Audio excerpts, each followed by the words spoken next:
அகத்தியர் உண்மை கதை. ஒரு காலத்தில் இமயமலைக்கு அப்பால் மனிதர்கள் எளிதில் எட்ட முடியாத ஒரு உயர்ந்த மலை உச்சியில் ஒரு யோகி வாழ்ந்து வந்தார்.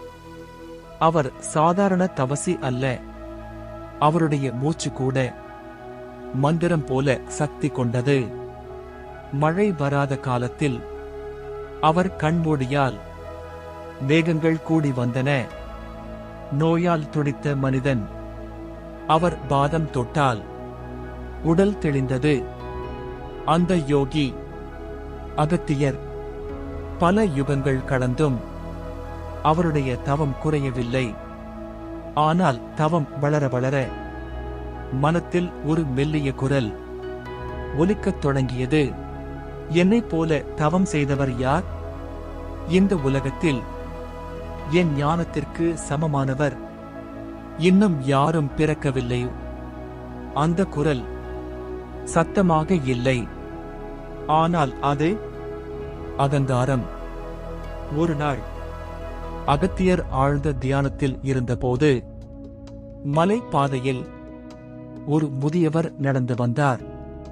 முடியில் சாம்பல், கையில் ஒரு சிறிய மண்குடம், உடையில் எளிமை, கண்களில் ஆழமான அமைதி. அவர் மெதுவாக அகத்தியரிடம் வந்து நின்றார். யோகி, இந்த மலை உச்சி உனக்கு சொந்தமா என்று கேட்டார்.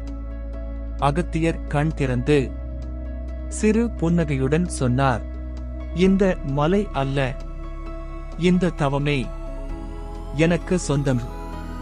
முதியவர் எதுவும் சொல்லவில்லை. அவர் தரையில் அந்த மண் குடத்தை வைத்தார்.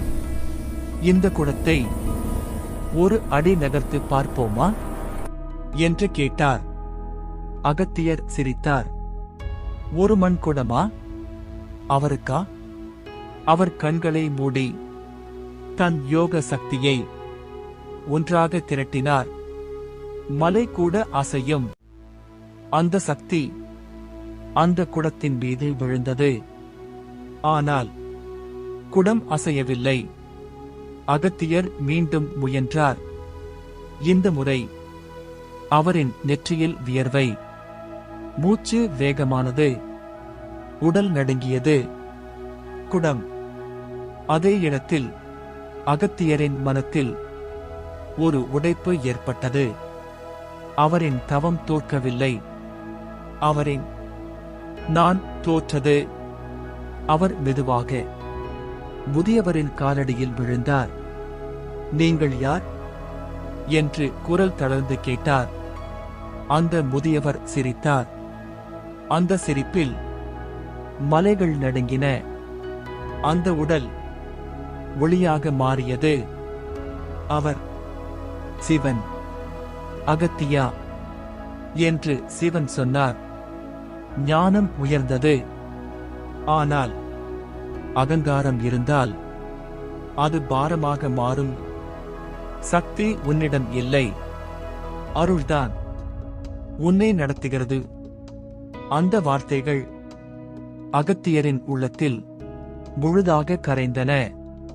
அன்றுதான் அவர் உணர்ந்தார், தவம் மேலே உயர்வதற்கல்ல, கீழே இறங்குவதற்காக. அந்த நாளுக்குப் பிறகு அகத்தியர் மலை உச்சியில் மட்டும் இல்லை, காடுகளில், கிராமங்களில், நோயால் தவித்த மனிதர்களிடையே ஒரு எளிய மனிதராக நடந்து சென்றார். அவர் பேசவில்லை. அவர் காட்டினார், அகங்காரம் இல்லாத ஞானம் எப்படி இருக்கும் என்பதை. அதனால்தான் இன்றும் அவர் ஒரு யோகி அல்ல, ஒரு சித்தர்.